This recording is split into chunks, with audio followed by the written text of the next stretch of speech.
नमस्कार, मी संतोष सिरसाट. आपण पाहता 39 न्यूज नंदुरबार. मित्र, कालच मकर संक्रांत झाली आणि या मकर संक्रांतीमुळे नंदुरबार शहरामध्ये एक अत्यंत छोट्या 8 वर्षाचा बालकाचा करुण अंत झाला. अशा निष्पाप बालकाचा काल एका नायलॉन मांजामुळे मृत्यू झाला. आणि या ठिकाणी नंदुरबार शहरामध्ये एक असा व्यक्ती आहे ज्याची आपण भेट घेणार आहोत. तो मागच्या 10 ते 12 वर्षापासून नंदुरबार शहरामध्ये असलेले हे दोरे जे असतात, नायलॉन मांजे असतात, हे खांब्यावर तारांवर अडकलेले असतात आणि हे अडकलेले दोरे तो व्यक्ती मागच्या 12 वर्षापासून काढतो आणि ते काढून ते जाळत असतो. अशा व्यक्तीचा आपण भेट घेऊया. तो समोर या ठिकाणी दिसत आहे.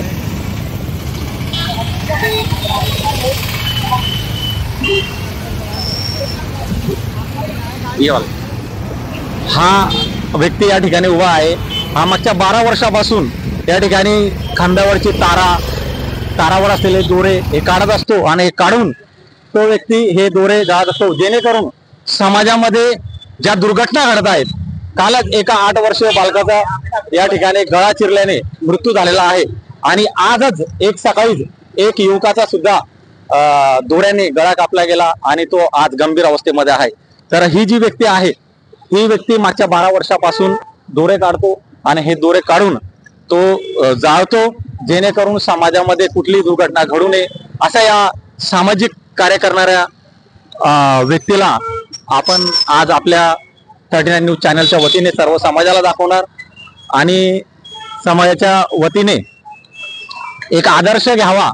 आणि आदर्श घेत असताना आपणही जे काही दोरे अडकतात हे दोरे आपणही काढले पाहिजे, जेणेकरून या व्यक्तीचा एक आदर्श आपण घेतला पाहिजे.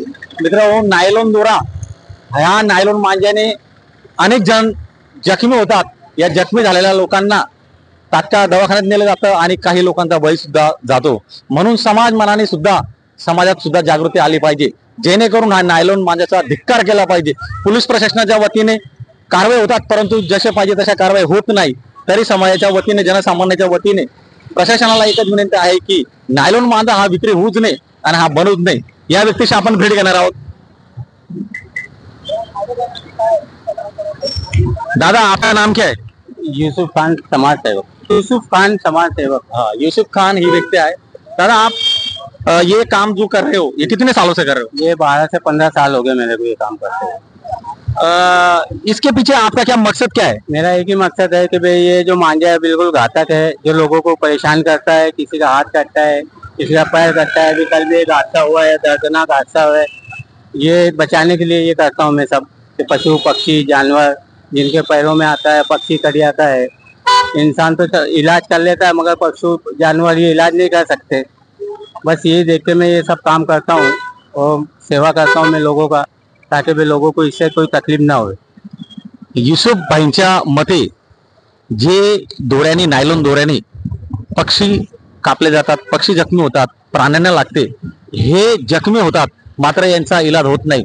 मनुष्याला तरी लागल्यावर त्याचा दवाखान्यात इलाज होत असतो.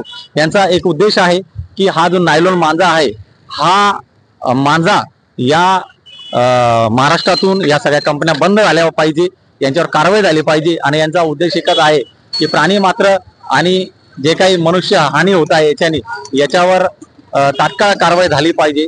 आपको क्या लगता है कि ये जो मांजा, नायलॉन मांजा है, इसकी वजह से ही हो रहा है, तो ये मांजा क्या करना चाहिए? ये मांझे को तो बिल्कुल बैन लगाना चाहिए. मैं हर साल निवेदन करता हूँ, हर साल कहता हूँ कि मांझे को बिल्कुल ऐसा बैन करे कि नंदुरबार से मांझा बिल्कुल नामो निशान कट हो जाए उसका. और हर साल मैं यही प्रशासन से निवेदन करता हूँ कि मांझे को बिल्कुल बैन करो, क्योंकि हर साल 15 से 20 किलो मांझा मेरे पास जमा होता है. यांच्या म्हणण्यानुसार, युसुफ भाईंच्या म्हणण्यानुसार दर वर्षी नंदुरबार शहरामध्ये 15 ते 20 किलो मांजा, नायलॉन मांजा, हा दोरा हे जमा करतात. स्वतः हाताने गुंडाळतात, हाताने गुंडाळून हे दोरा जमा करून त्याला जाळतात. यांच्या म्हणण्यानुसार प्रशासनाने कडक कारवाई करून हा नायलॉन मांजावर पूर्णतः बंदी आणली पाहिजे, कंपन्या बंद केल्या पाहिजे आणि समाजामध्ये सुद्धा याची जागृती झाली पाहिजे, हे त्यांचं म्हणणं आहे.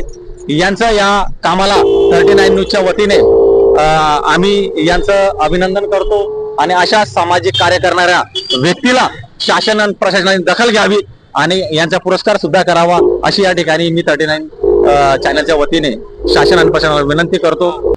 धन्यवाद.